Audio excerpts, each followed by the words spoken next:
اللهم صل على سيدنا محمد وعلى آل سيدنا محمد كما صليت على سيدنا إبراهيم وعلى آل سيدنا إبراهيم في العالمين إنك حميد مجيد. يا أيها الذين آمنوا صلوا عليه وسلموا تسليما. اللهم صل وسلم وبارك عليك يا حبيبي يا رسول الله. دلوقتي يا حبايبي السلام عليكم ورحمة الله وبركاته. ازيكم يا حبايبي؟ عاملين ايه؟ يا رب تكونوا بخير دايما.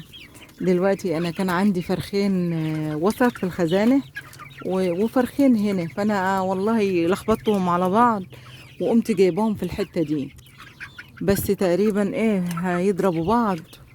شوفوا واكلين جناح الفرخة اهو. فاني قلت كده اما اشوف احط لهم شوية ملح على الاكل كده، احط كبسة ملح كده يعني معلقة، حوالي معلقة ملح اهي، اقلبها لهم علشان الافتراس. الملح كويس، فهم ما ياكلوا ملح ما ياكلوش اكتاف بعض اهو. فانا هحط لهم شويه ملح وهنجيب لهم ميه بقى، هملى لهم السقايتين طالما حطيت ملح، هملى لهم السقايتين عشان هياكلوا الملح ده وهيشربوا ميه كتير. فربنا يسترها، ربنا يسترها يا رب. الفرخ ده هو مش عارفه، عرفه ازرق من فوق، مانيش عارفه اذا كان هو عيان ولا هو شكله كده ولا ايه. هو كان شكله حلو، مانيش عارفه بقى فيه ايه. اي والله. والفراخ الصغيره اهي ملمومه هناك اهي في الركن، لان الكبار شويه بيضربوهم بيضربوهم. فيا رب معلقه الملح دي تخلوهم يبقوا كويسين وما يضربوش بعض، يعني تردوا مع الافتراس على ما اجيب لهم علاج للافتراس ان شاء الله، ان شاء الله اهو. دي الفراخ الهندي بقى، بس فيهم بزراميط كتير اهو، اللي هو الاحمر ده كله بزراميط. الجيك الفاتماني اللي هو المخلط ده على البلدي والفيومي اهو. وده بزراميط برضو، بس مانيش عارفه عرفه ازرق من فوق، مانيش عارفه هو عيان ولا فيه ايه. هو كان عرف احمر، فربنا هو الستر بقى، ربنا يسترها سبحانه وتعالى. اما اقوم اجيب لهم ميه، هجيب لهم ميه بقى، احط لهم ميه، اجيب السقايتين املاها لهم طالما حطيت ملح على الاكل، لان هيعطش وهيشربوا ميه كتير. فاما اشوف بقى ان شاء الله، ان شاء الله اجيب لهم ميه. وهم الفراخ الهندي هم ظهرهم عريان، فالعريان ده براهمه على هندي رجليه في شعر، بس ما هوش براهمه صافي، ده براهمه على هندي لان الديك البراهمه بتاعي مات، فانا حطيت الفرخه البراهمه مع الديك الهندي. كانوا 6 مات 2، فلسه 4 هم، ربنا يا رب يبارك فيهم اللي لسه 4 هم بياكلوا بعضهم، ربنا يستر، ربنا يسترها بقى. يمكن معلقه الملح دي تعمل حاجه. اما اروح اجيب لهم ميه وارجع لكم تاني. انا جبت لهم ميه اهي، مليت لهم السقايتين ميه، والاكل بتاعهم قدامهم اهو، وربنا بقى يسترها ان شاء الله يا رب. بيضربوا بعض جامد، فربنا يستر. انا لسه نقلاهم امبارح، انا قلت بدل ما احط اكلي هنا واكلي هنا فيقول لهم ياكلوا مع بعض، فمانيش عارفه بقى، يحصل ايه. التايجر ده بزراميط، ولاد فرخ التايجر اللي هي الفيومي، والديك الفاتماني اللي هو مخلط. ديك الفاتماني اللي عندي مخلط، ما هوش اصلي. وده يا بنت الفرخه الفاتماني والديك الفاتماني دي بربراه. ربنا يسترها، ربنا يسترها يا رب، وعدي الايام دي على خير، لان الايام ده فرق الصيف من الشتاء. ربنا يستر، ربنا يستر يا رب. اما نروح بقى نحط اكل للطيور الكبيره، نحط للحمام والفراخ اللي عند الحمام، ونشوف هنعمل ايه.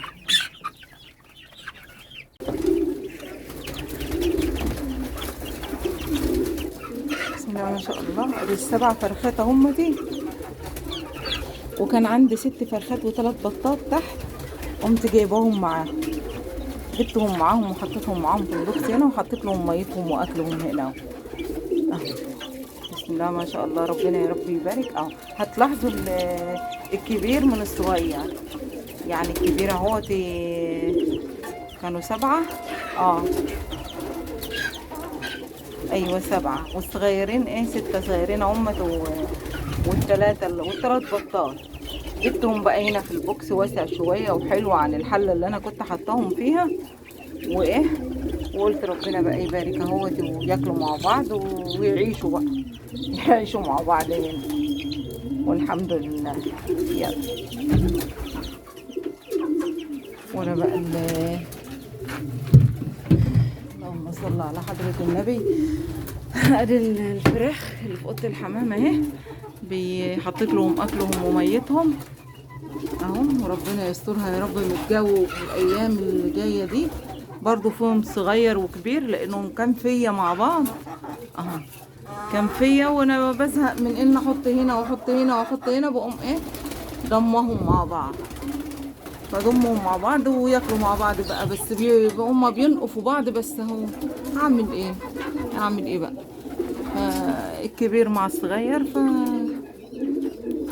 هم حيوانات في الاول والاخر. والفراخ البرامه اللي فضلوا لي يا امتي، ربنا يا رب يبارك فيهم اهو.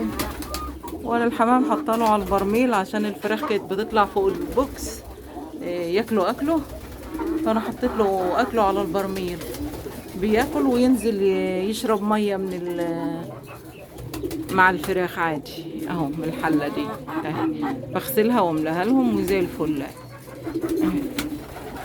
ده الحمام، والله نفسي ابيع الحمام ده، نفسي ابيعه، يعني ابيع جزء منه لاني ما عدتش قادره على اكله كتير جدا اهو.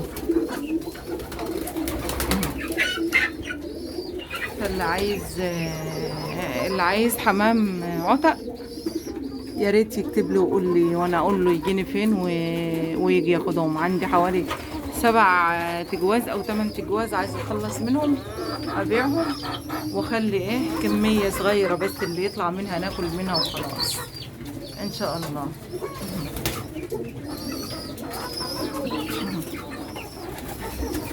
بياكلوا على البرميل هم، واكلهم محفوظ. الفراخ ما عادوش بيطلعوا ياكلوه لان البرميل عالي عليهم وانا مقصقصاه. ايوه نزلوا برضه، وبينزلوا ياكلوا برضه من قدام الفراخ، بس الفراخ بتضربهم بيقوموا طالعين واكلين من على البرميل اهو. شوفوا الفراخ ما بتخلوهمش ياكلوا، يعني انا لو خليت الاكل لهم هم والفراخ يبقى الحمام مش هياكل خالص. انما اهو اللي بيعرف ياكل مع الفراخ بياكل، واللي كده لما بيعرفش ياكل على البرميل، اهو.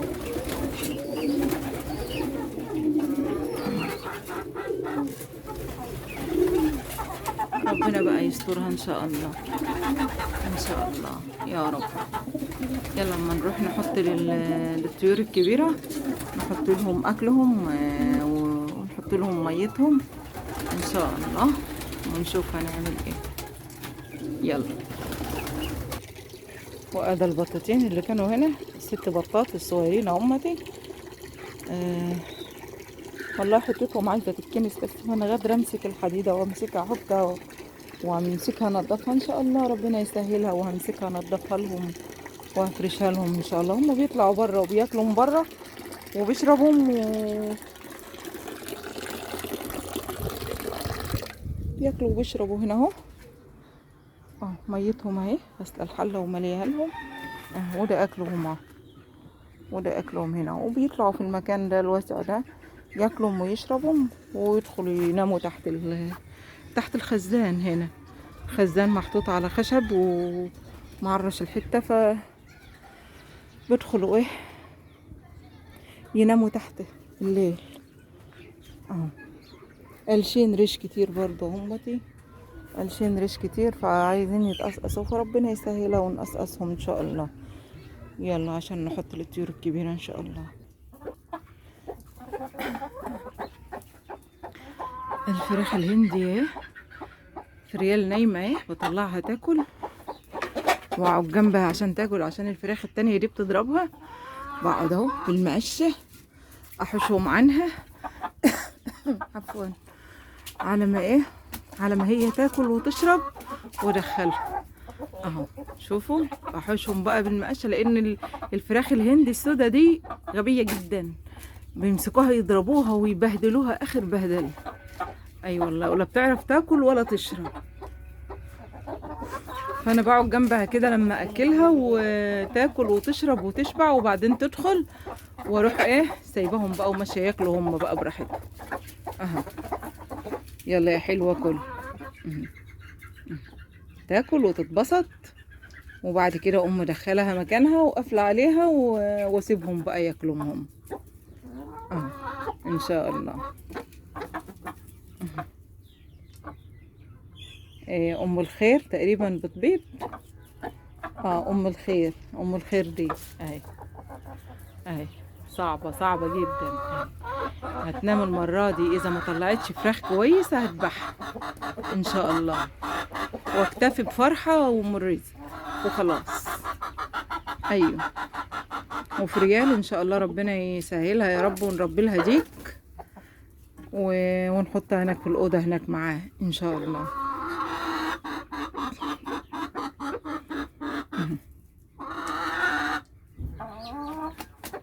هي حلوين.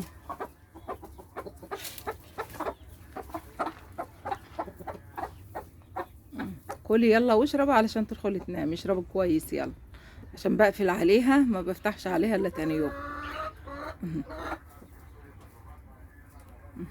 عشان بيدخلوا عليها يكسروا البيض اصلا. لو سبتها مكشوفة او من غير قفل الفراخ دي بتدخل تكسر البيض. يعني انا كنت بحوش الفرخة ام الخير دي عنها وهي بتاكل، قامت رايحة داخلة على بيض الفرخة دي، على بيض الفرخة بتاعت فريال، وببص عليها لقيتها كسرة البيض وقاعدة بتاكل فيه من غله. والله صعبة جدا، علشان حوشتها ما تضربهاش وتاكل هي، قامت رايحة كسرة البيض وقاعدة تاكل فيه. فانا بطلعها واقفل على البيض وتاكل وتشرب، وبعدين اقوم مدخلاها وقافله عليها. انا قاعده جنبها لغايه ما تاكل وتشرب، بعد كده اقوم قافله عليها وسايباهم بقى مع بعض.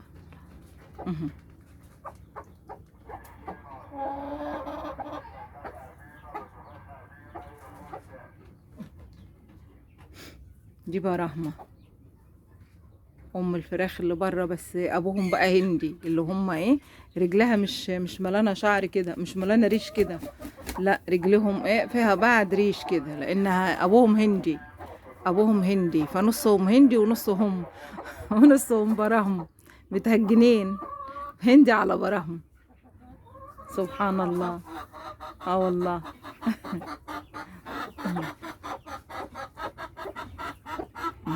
تعالي كلي هنا بقى، تعالي هنا تعالي كلي هنا يلا، تعالي كلي هنا، تعالي. الاكل اهو، الاكل اهو كل. طول ما انا قاعده وماسكه المقشه مفيش فرخه تيجي عندي اهو. شوف زي الكلاب بعدين خالص عنها، انما انا لو سبتهم دلوقتي وخرجت بره اجي الاقوهم ماسكينها الاتنين السود دهم، نحل في دماغها ضرب. والله اهو. شوفوا راح تدور تشوف البيض مكشوف ولا لا اهو، لقيته متغطي اهي، واقفه اهي. يا ساتر، وفرحه رخره راح تبص على البيض. ايه يا فرحه خليكي طيب، مفيش فرحه طيب حتى فرحه. تعالي كلي هنا، الاكل اهو، الاكل اهو. يلا سيبها عشان نروح للفراخ الطيور الكبيره. اللهم صل على سيدنا محمد. اديني كده ايه حطيت اكل للطيور الكبيره، الرومي والبط والفراخ اهم، حطيت لهم اكلهم. وهو الديك ده مش بتاعنا يعني، فما نشوف ربنا يسهل اهو.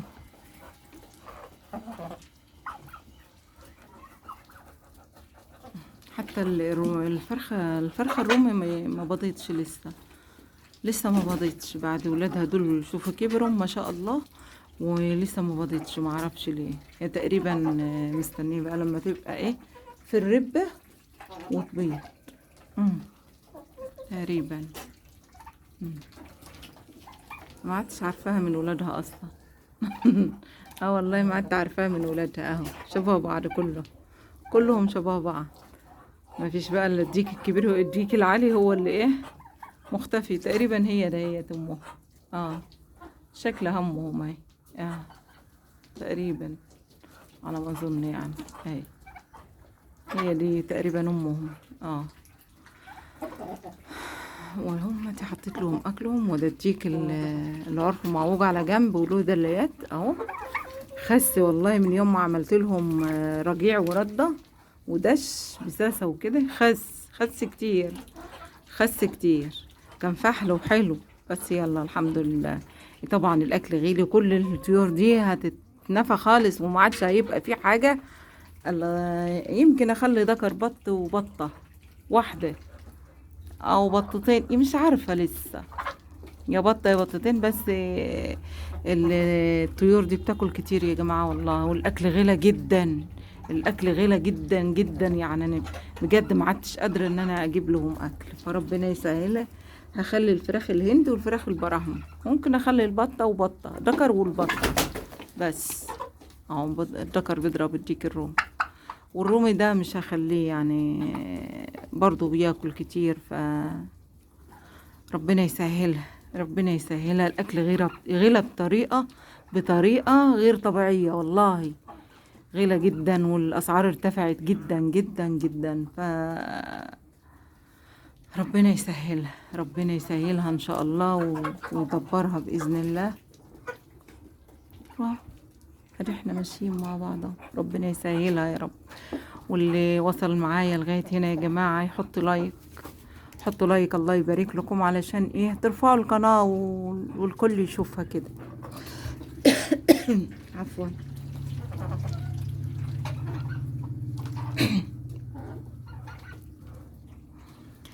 ايوه حطوا لايك واشتركوا وشيروا لاصحابكم. والله يجزيكم خير عني يا رب. الله يجزيكم خير عني يا رب. والسلام عليكم ورحمة الله وبركاته.